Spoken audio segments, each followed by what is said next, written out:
Welcome to Season 3 of the Truer Business Podcast with Kara Ellery and Lauren Van Millum. This season, we're exploring how to set yourself up for ease instead of hustling and slinging pressure tactics on every single platform. So if you are ready to stop chasing pie-in-the-sky goals and pursue gentle growth, this season is for you. Today, I am terrified to introduce you to Michelle Wilson because she does contracts for service providers and consultants and coaches. And she reviews contracts, she sells the templates, and she drafts custom templates and trademark services and all the legal stuff that I have honestly in 18 years of business been too afraid to touch, and I am convinced I'm doing it wrong. So thank you for coming on, Michelle. You're welcome. Thank you for having me. You are the scariest guest we've ever had. I promise it's not scary. I promise it's not. If you've been listening, our theme for this season is gentle growth. And the reason I wanted to talk to Michelle is she uses contracts in a really interesting way, especially for service providers like us who tend to overdo, over-deliver, under boundary. So please walk us philosophically through contracts as a boundary setting tool. I'm fascinated by this. Sure. So I'm kind of just discovering this myself after 5 or 6 years in business, that I am allowed to create a contract that sets my boundaries and allows me to, I'm very introverted. Like I had to do a lot to prepare for this call. And so I was like, every time something happened in my business, back to my contract I go to change whatever the thing was that I was like, never again will this happen. And so if a client called me at midnight, never again will that happen. Back to the contract. Let's make sure we have our communication hours up to date and that you're agreeing to not do that. And if you do it or you email me, whatever, I'm not answering that until the next business day, hours, whatever it is, business hours. So that's how I kind of found it. And I was in December, I did a 12 days of contract fixes for Christmassy vibes. And when I was creating it, the gift that keeps on giving. When I was creating it, I was like, wow, this is actually created for introverts that are like me, that really don't like confrontation. Yes, I'm an attorney, but I do not like confrontation. And so now I'm able to design this contract that is around my personality and my introversion. And somebody is going to agree to it. Like they're agreeing to this. If they don't like it, they don't have to agree to work with me. And that's perfectly fine. Like that is their prerogative. But I'm not going to put myself in a position that absolutely drains my energy to work with somebody.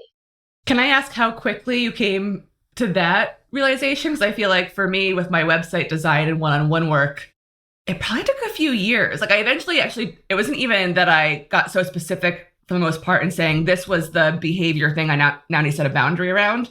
It was like, okay, this client consistently is pushing boundaries, so they're now on my no list. I will not work with them. But it probably took me even, like I do now have some things regarding, like you mentioned, hours. I do have things in my contract around rounds of revisions and how revisions should be approached. I really probably do need to check out your templates because I feel like even though that's in my quote contract that was not looked at or in any way touched by a lawyer, I feel like it's there and it still gets kind of finagled around. But anyway, the point is, how fast were you like, yeah, like you did this is now in my contract, and if you don't want to work with me, it's fine. Like, how did you develop that? I think it was probably about 2 or 3 years in. My first year was just kind of free falling, trying to figure it all out. As a lawyer, they don't teach us how to run a law firm. That is not even in the curriculum at all. So now building this law firm, I'm learning business and I'm learning all of these other things, marketing, all the things. So once I started getting more and more clients, especially 2020, when things just kind of exploded for me, I was like, oh, you got to update your contracts because what you're doing right now, and I got severe burnout. In 2021, I was severely burnt out. I stopped taking clients because I was like, yeah, this is not sustainable.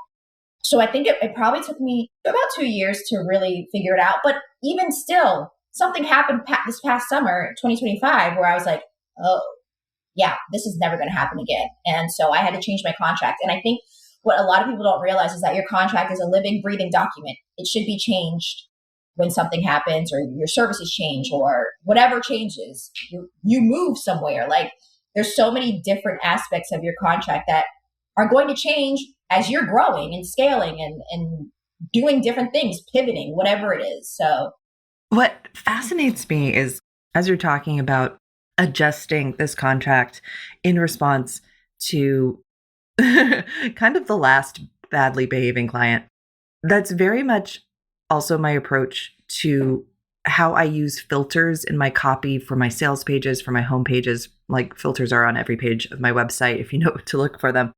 But with my sales pages, especially, I intentionally put a very specific fit check section in there.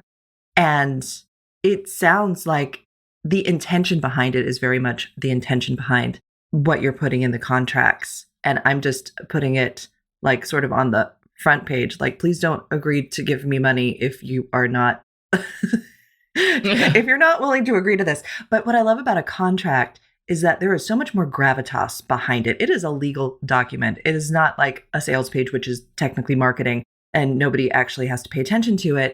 The idea behind a contract is you do have to pay attention to it. right. Absolutely. And I think that a lot of people don't realize how many moving parts are in that contract. So like sometimes when you change one section, it might contradict another section. And so now this is when these disputes come into play where someone's like, well, the contract said this, but maybe you meant something else, or maybe you forgot to change this section. And so that to me happens a lot. And I try my best because I'm always updating like my contract templates as well, where I'm like, even like if something happens to me, I'll go back to like the client agreement contract and I'll update it. Because I'm sure I'm not the only one that's dealing with this stuff. And so I always try to make sure that everything is connected and makes sense and is not going to be contradictory to something that has been changed. I wouldn't even have thought to check for that. I think many years ago, I got some kind of contract template from somewhere, and I've been using it ever since. And one of my favorite, best clients who gave me the word horribad, for which I will forever be grateful. It's a wonderful word. It's not actually horribad. Like, it's the best word. She took one look at my contract and she's like, okay, this is garbage, right? This is completely unenforceable. Like, it's terrible. And I'm like, I know. I was hoping nobody would catch it, but I know. And I think a big thing, I actually did a blog post this past week, it posted about termination, because people don't realize you could fire a client. Like there are maybe some steps that you have to go through to do it, but you're not stuck. And sometimes if somebody's not doing the thing, so maybe they're not respecting your communication policy, you're allowed to terminate the agreement because first of all, they agreed that they would be doing this thing. So now they've breached the contract if they're not, they're now, trying to do something that's outside of what was agreed to. And so I know a lot of the times that section is really the one that will potentially change if something else changes in the contract, is that termination clause. Okay, that's an interesting conversation because I've only had to terminate a client maybe twice in my career. And that's because I am an over-delivering softie. I have put up with a lot of abuse. But there were 2 times I was like, I'd had enough after, 7 years. It's bad, folks. It's bad. So I'm curious. I'm going to tell my little story of how that first termination worked. Spoiler, badly. And Kara, I'm sure you've had to fire a client at some point.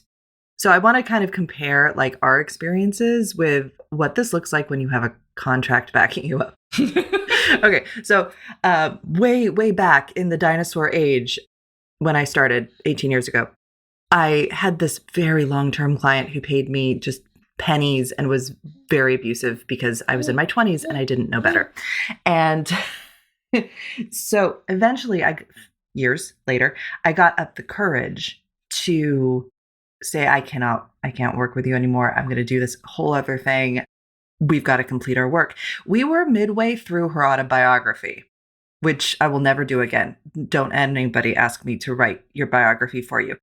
And what I ended up doing is spending hours upon hours upon hours cleaning up all of the files, getting that like half of a biography, half of her life story, which was a lot, up to a point where I would be proud to hand it off to somebody else.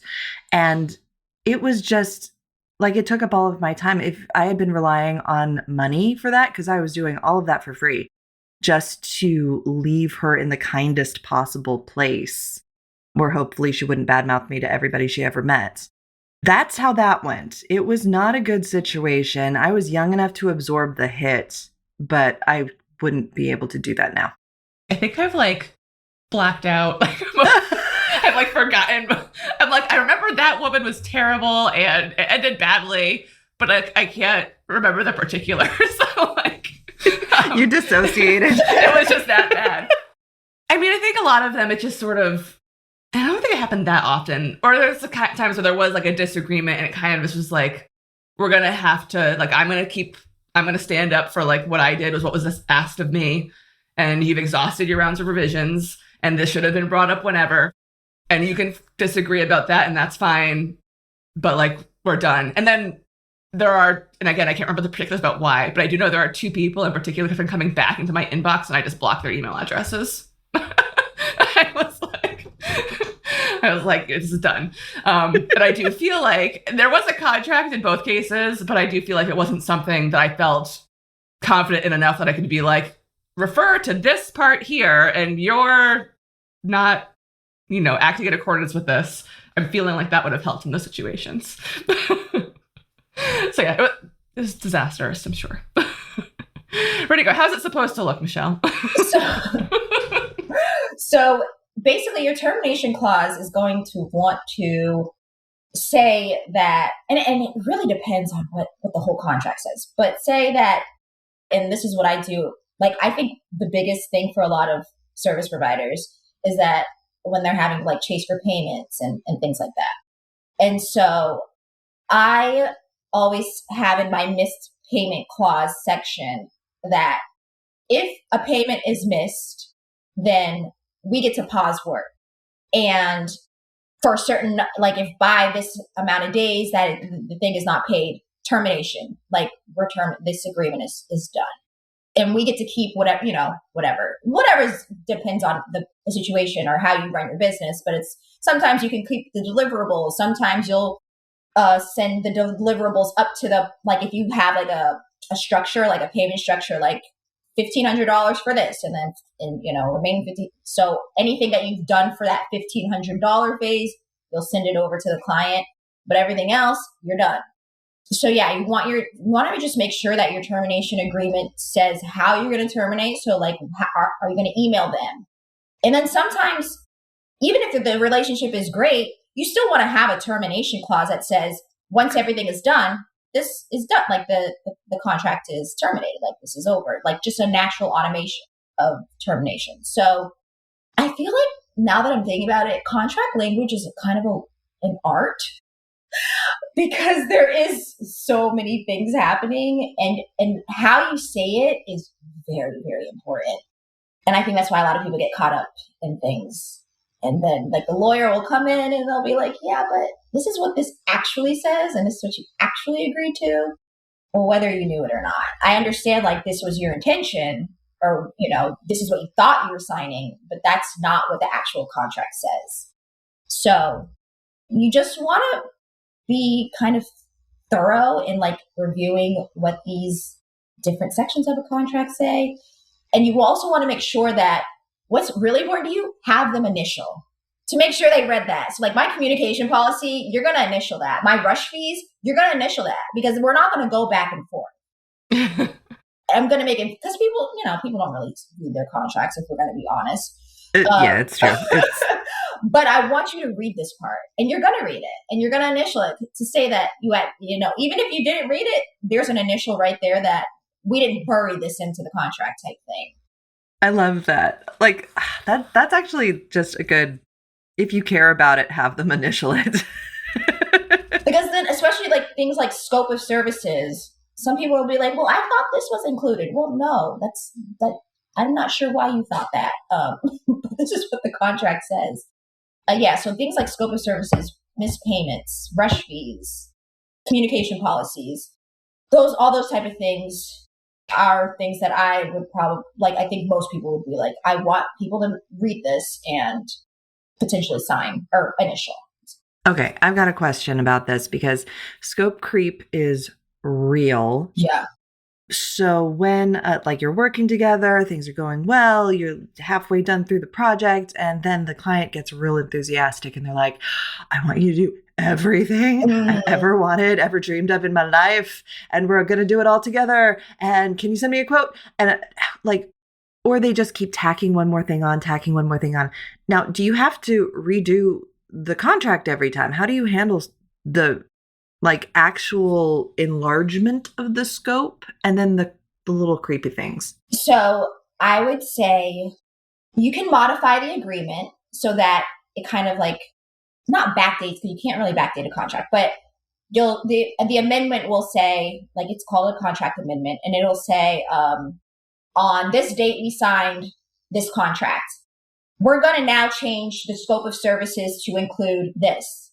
We're going to now update the payment to be this in this new amendment. And so now you're modifying the contract. That has to be signed by all parties. And so now you have a newish agreement of now what you're going to be doing instead of that. Or, because again, this happens to me all the time. So I want to make these resources. I created email templates of what to say when these things happen. And so seriously. And so if somebody adds something on, you can just refer to the contract. And that's why I say make the contract the bad guy. Hey, this is what we agreed to. This is outside of the scope of services. Would you like to now sign another contract, get an additional quote for these new services? And so now you give them an option, but you're not saying yes, because no, that's not what we agreed to. When I say I overstand all of this because was once a little bit of a pushover. I've seen some people get really pushed over. That wasn't me, but it was sometimes we actually did not agree to this. I don't even know why I'm doing this. This is, and then that resentment builds up. I know for me it builds up. I get so resentful because I'm just I could probably be taking another client, or I could be chilling on a Saturday instead of trying to get this out, or whatever it is.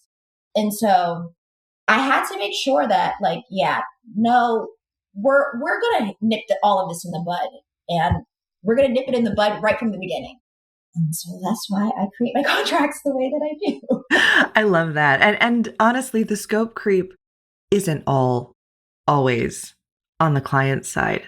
Sometimes I am guilty of over-delivering by an entire page of copy because it's well, we did the rest of your website. You just need this one more thing. It'll take me, 45 minutes, maybe an hour. I'm just going to throw it in. And I wonder if legally, if I'm endangering myself. Not that my clients have ever objected to this, of course, but I mean, if you're going back in email, if it's written down, anything that's written now can be kind of brought into the fold if there's ever a dispute. I know what I've done in the past is somebody will be like, can you review my contract? And the contract is 2 pages. And I'm this all needs to go.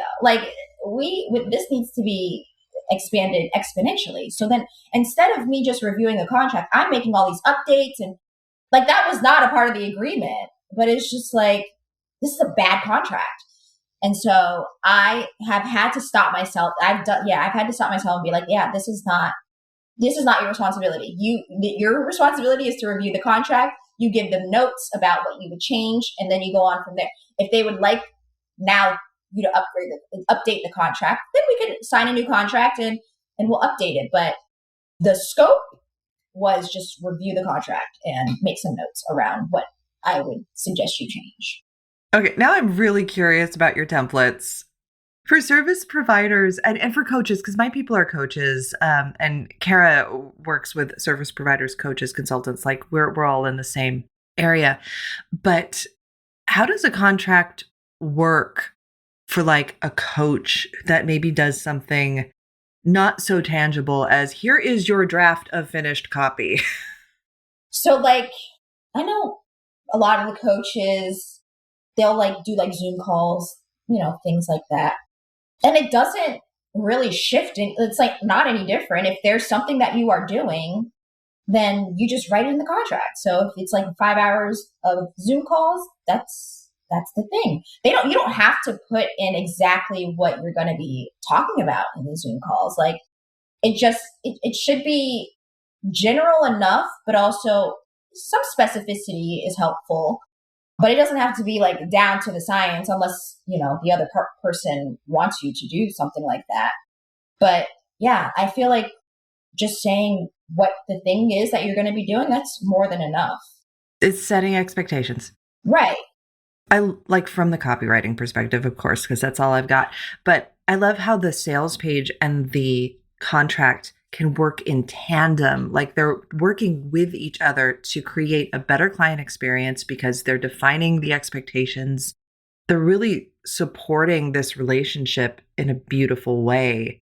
From the copywriting side, as long as you take the manipulative bullshit out of it, it's a beautiful thing. I agree. Yeah. What it comes down to in any contract dispute is the expectations were different. Like everyone had just different expectations. And so if you can handle that from the beginning of like, here's what we are all agreeing to, it makes everything so much easier. Now, if somebody doesn't meet the expectations because they're physically not doing the thing that they said they were going to do, that's a completely different thing. They've breached the contract. But making it clear of what everyone is agreeing to it's literally like 80% of the battle. And I think it's just, some people just aren't aware of how important the contract is. Well, I think you can operate, depending on what you're doing, like a long time and just kind of struggle through some of these things without realizing. And like in the spirit of gentle business, I think it feels maybe to some people direct or harsh to be like, here's all the expectations up front. But like, it really just helps you navigate all of that and take care of yourself and be able to do the things gently, I feel like. And I'm like, I don't know. I'm currently in the process of sort of relaunching my services arm against online course arm of my business. And I'm like, okay, now as I go back into sort of renegotiating how I'm doing the one-on-one services, I am like, I need to actually go back to using contracts. I kind of stopped for a while there. And then I have had these clients who are like, yeah, I'll maybe get you a revision or the feedback or whatever. And the project goes on for like, and I'm sort of like, well, I didn't tell them a time frame in a contract. Right. Like the actual name of the website package is the 1 week website, but now it's been 5. So, so I don't know. I think it is just a reminder to everyone out there who is maybe starting a business or even like myself, established for a long time. Like this is just here to make your life a lot easier if you just take the time, if you have the template, you just sort of adapt per client. Exactly. Shouldn't be that much time. You've got such interesting templates. I'm just like drooling. There's an AI disclaimer, which like I definitely need to add to me too. Yeah. My lousy. I need to get a better contract first of all, and then add this to it. Oh, there's the website terms and conditions, which like as a copywriter, I can't write that. Like you've got to find that in the wild. And yeah, everyone always asks me to do that too as a website designer. And I just say like, as a lawyer, I can't produce anything for you. So like I can send them to you instead. Yes. Oh, go buy this. And also like, it's nice here. There's actually a coaching agreement template that would take into account those slight differences between that and a service deliverable. Yeah, a lot of that has more so like the Zoom, the rescheduling, cancellation of appointment type stuff. So have you run across folks that have gotten into hot water because of a lack of a contract or maybe just a super lousy contract? Yeah. Yes, I have. What can go wrong? So I had somebody that was in a partnership with somebody, and that was just it ended up being just a disaster. The girl stole her stuff, like stole all of her copy, stole the course contents, and that was like never what was agreed to. She was just supposed to be an affiliate. And yeah, so there was a lot of back and forth on that. I ended up having to do a DMCA takedown for the client. What is that? You just contact the host of websites or like the social media platforms, and you let them know, hey, this was my content first. I owned it. This person is using it, and you need to take that down before we sue you. So it's like the host's responsibility of the stuff that's on their website platforms to remove it. Like, obviously, we're going to ask the person as well. Usually these people are not that cooperative. Some are, but some are, they just a little scammy vibes, some of them. So yeah. I love like just positioning the contract as, hey, you like to avoid conflict. Here's the best way to do it. And if you do it badly, you are lining yourself up for conflict. Exactly. Can we zoom back a little bit? I'm curious about your background in terms of going to law school, how you got into this practice of the law as a business owner yourself. Yeah. So I went to FSU, Florida State University, and I was a political science major as well as a psychology major. And so after I was done with school, I was like, what am I supposed to do now? And so I was like, let me go to law school. It's a clear, like, kind of pathway. And so I went to school, did my 3 years, took the bar, ended up moving to DC because in Florida, there's not a lot of jobs down here. And the ones that are, they don't want to pay you the prices that they should be paying. So I was like, let me move to DC, get some experience, and then I'll come back home, when I have that experience. And so I went to DC, got a job at the Department of Justice, worked there for about 4-ish years. And then I got married, and I was remote at the time. My job wanted people to come back in. And I was like, yeah, I just got married. I live in Virginia Beach. I am not. So we did that. And then I decided to open my firm right after that.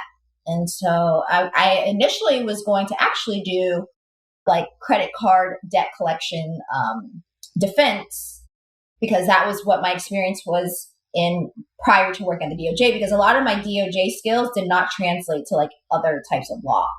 And so I was just like, I'll go back to that. But then I ended up having a dream about a really popular influencer. They needed my help. And I was like, what is this? And I was like, it's 3 a.m. in the morning. I'm like, is this a thing? Like, what can I be doing? Like, how can I be working with influencers? And then all of these like trademark things started popping up and contracts. And I was like, oh, people are like building law firms around this. So then that is the wildest business origin idea so story good. I've heard. And so I was like, okay, well, let me pivot all of this. I had already like built the website and everything and bought all the resources for the credit card, defense stuff. And I was like, yeah, no, I'm going to do this now. And so changed it very last minute. Don't recommend to anybody to do that.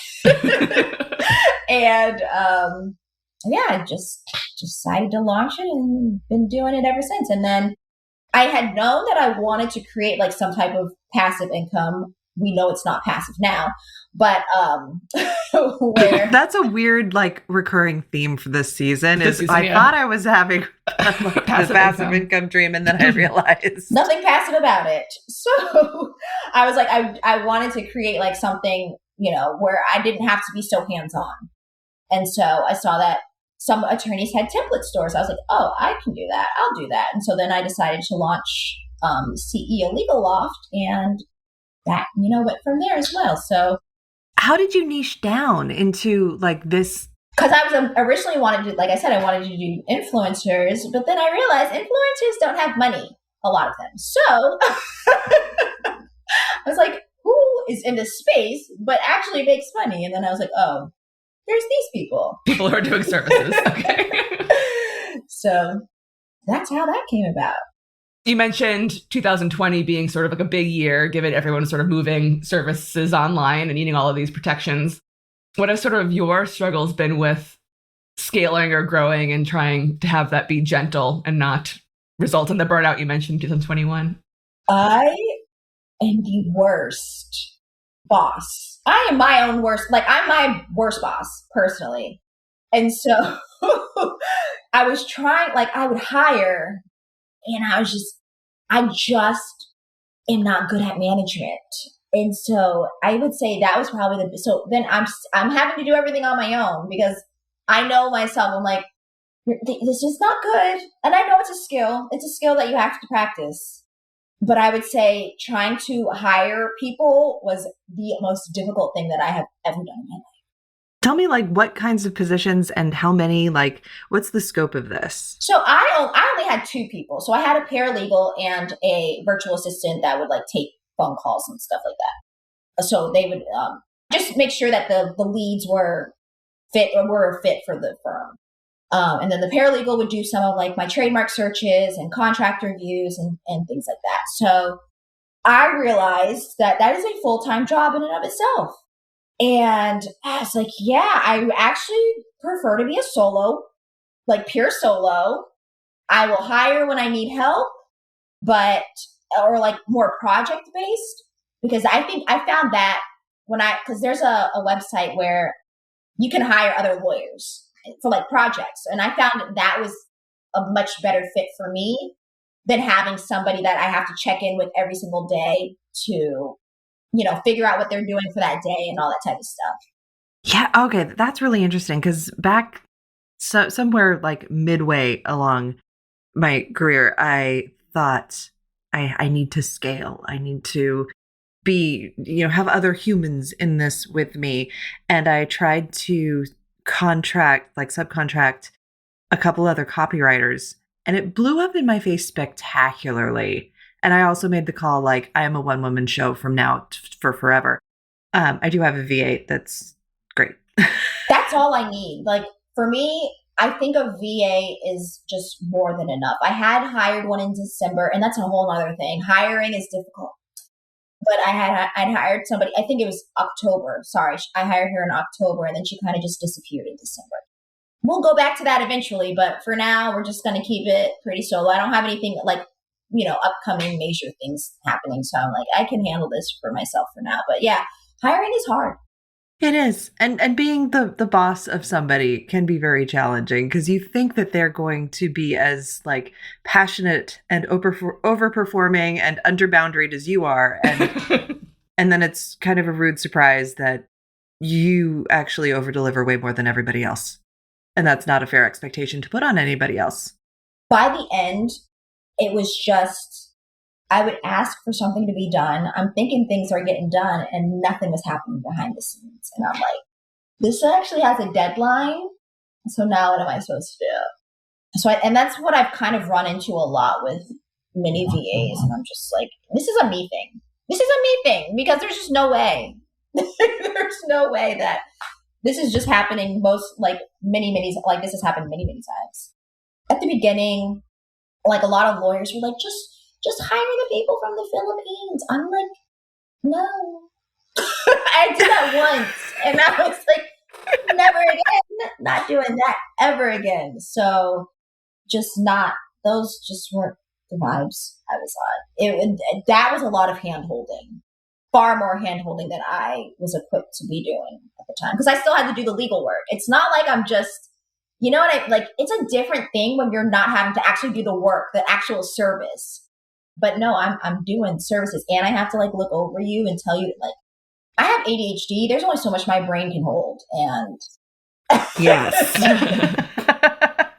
and let me just not do that. I need somebody who really knows this space. And I think that's been a hard part of this as well. Like I need someone who truly understands what an online business looks like. I need someone who understands Thrivecart. I need someone who understands Drip and Kit and all these different email. Like I need someone that understands this. And far too often I will hire people be like, yeah. And then it's just like, you don't know. You didn't know. Yeah. Well, that's, or I've tried to hire people more to sort of be an assistant on the work that I do. And I do the websites, a lot of online business systems, and I just work with so many systems and trying to teach. It's like, you're not even doing the hard part, but I need you to be able to go in there and like make this tiny little change so I can focus on the hard part. Yes, exactly. But yeah, it's just finding people who are able to do it independently and actually do have the knowledge is hard. Yes. And I'm the person, like, I will do the SOPs. Like, I will do the video. I'll write the SOPs. I'll do a video, and there's still some disconnect, and I'm just like, okay, yeah, let's try again at a different time. Well, that's, I don't know. It's good for me to hear other people struggle with that too, though, because I think it does justify, like, I'll be doing systems work for people, and they'll be like, well, I could hire a VA at a much lower rate, and I'm like, well, then go do it then. So is the moral of the story that gentle growth sometimes is just doing it yourself? I do see all the time, like, the team, you got to get the team to help you grow. And I'm like, actually, it's probably the opposite for me. It's a disaster because now I'm burnt out. Now I'm tired. Well, I've been doubling down on like building I feel like this is where AI is useful. Like, I don't need to produce my content for me necessarily, but I can build my AI team to do some of these admin things so that I don't have to be doing them. Yeah. I love AI. I'm just sorry. I do. I love it. But in a way that, like, I don't like how it writes, first of all. You don't sound like me. And me and ChatGPT or even Claude, like, I'm just like, no. I hope I'm not sounding so terrible. But what ChatGPT, and I told this to my girlfriend the other day, and we agreed, ChatGPT sounds like what people think Americans speak like, and we don't. That's what it sounds like. That's so good. I don't say these words. Like, I wouldn't ever put these words together like this. Why are you doing that? And even when I put my voice into the system, you're still doing what you want to do. And that's when I get frustrated with it. I'm like, let me just write this myself. It's good for, like, I guess, ideation. But as far as it actually doing the thing for you, not my favorite. It's good at analysis. It'll tell you where you've gone wrong and what you should reconsider if you give it a draft that you've already written. Yes. It's not great with creation. And what I've seen recently, which is like shakes me down to my core, is it'll do a beautiful sales page and it will get the entire problem wrong. It will just make some assumptions. Yeah. Oh my, don't get me started on the assumptions. I hate it. And the quietly, well, I'm not quiet. I may be introverted, but I'm not quiet when I'm around my people. So, like, you're quietly doing this. You're like, shut. Sorry. Like, you can tell I'm very passionate about it. I want to bring this back to contracts, but I am staring at this AI disclaimer. Tell me why you added that to this incredibly robust suite of possible contracts. Yes. So AI, we're getting closer to where we're going to have to be disclosing it, our use of it. And so I know in Europe, I think there's a law in place. I believe there's a law in place now around that. And so soon we'll likely see it come over to the US. I'm sure it's probably in the works right now. And so I do it obviously for legal reasons, right? But also just being transparent about your use of it. Like, it's not a bad thing that you use it. But I'm sure people do want to know, like, hey, like, maybe you did use AI for some ideation or whatever it is. As long as you're just, whenever I, discuss it or say that I'm using AI, I'm like, but I always look over it. I am not copying and pasting anything. I'm making sure to review it. And yeah, so I think just being transparent about that it's helpful for people, because it's almost like putting it out there so that it doesn't get thrown back into your face if somebody does find out that you're using it. And like no, I've made it very clear that this is, yeah. I appreciate that so much. I'm a big believer in transparency around AI, and I did a blog post of here's exactly how I'm using AI. And of course, I've got to go back and update that now because my relationship with it has shifted drastically, in that I will only use it to clarify what a client has sent me, because sometimes it's not super understandable. Sometimes it's really like esoteric and out there and somewhat indecipherable. And man, AI can just filter through and tell me what it's supposed to mean in a way that sometimes even the client can't. But I do not let it write for me. Yeah. So a lot of lawyers in like my Facebook lawyer groups, we have added something in our agreements where it's like, if you use AI, we may be charging you more because now we're doing more work to clean up whatever this thing is spitting out. That's wrong. It's wrong. Because I had a client that was doing that. And the other part that bothered me even more than like the actual use of it, it made me question my like skills. Like, am I doing this wrong? Is this wrong? Is this wrong? And come to find out, there were so many things where it was like, so in trademark work, on your application, you have to choose what class your trademark is under. So classes is basically like, what are you selling?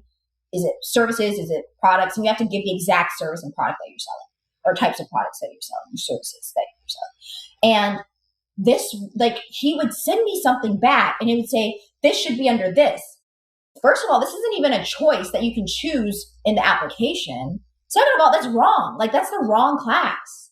And so now I'm having to do more research to figure out that this is actually incorrect. And so, yeah, a lot of lawyers are like, yeah, if you're giving us all this AI information, we are going to be charging you for that. So, oh, that's great. That is very good to know. I feel like I would need to have I don't know, it's a disclaimer that I would need, but something like for me, because I'm not doing the copy, but if a client comes to me with copy that they have created through AI, it's typically not going to be great copy. It's going to be missing the things it needs to convert. And then in 6 months, when they come to me and they're like, the website says it got this many visitors, but I have no sales. Like, one of the things I'm going to point at is copy. But that's the beauty of like contracts. You can add that. You can add that it's perfectly fine. I always say you can put anything in a contract as long as it's like not illegal. If it's illegal, obviously it's not enforceable, but anything can basically go into a contract if that other person decides that they're going to agree to it. And sometimes it can't be like unequitable or inequitable, but a judge would decide that in the end. So I guess just like disclaimer, I can't, well, one, I don't ever take full responsibility for like actual conversion results, right, because that depends on your marketing. But like, your use of AI generated copy may impact the effectiveness of this website. Yeah. All right. Are we ready for the final question? We just talk about business things forever, so we might need to. Yeah, seriously. Oh my gosh, forever respect and ever. Everybody's time. As you've grown your business, how have you figured out how to make something easier or how to make everything easier? Like what have you figured out that's like, oh, finally, I can take a breath now, especially like coming out of burnout, because we've all been there. What was something that was like, oh, I can do this more easily? So this might not be answering the question, but let me just say that I think for me, it was about slowing down, because I was one of those people that was always rushing. Like, what am I rushing for? Like, I created this thing. I don't have to rush anything. Like, I am working for me. There's no need to rush. And I think that's been a huge thing for me, is like, I've had to just figure out that I have to slow down. I have to take breaks. I do not need to be working on the weekends. I need to step away sometimes. And because you do, like, this is your business. You are so consumed by it. And I would say that. And I think the other thing that I'm learning right now a little bit is that my business is not determine my worth. Just because a launch flopped or something flopped, that does not have anything to do with who I am as a person and my value, my worth. That is something that I'm currently like having to now work through, because sometimes it does suck. Like, you're like so excited about this thing that you created, and then crickets. That sucks. But so I would say that, like, just not rushing, taking a step back, slowing down, and not tying my work to the business, which is much more difficult to implement. So hard. I'm still working on those things. They're top priorities this year. Well, thank you. It was great to meet you and see all of the wonderful products that you offer in your template shop. Thank you. And tell everybody where they can find you, all of the places. Sure. So I am on Instagram. My handle is the trademark attorney _.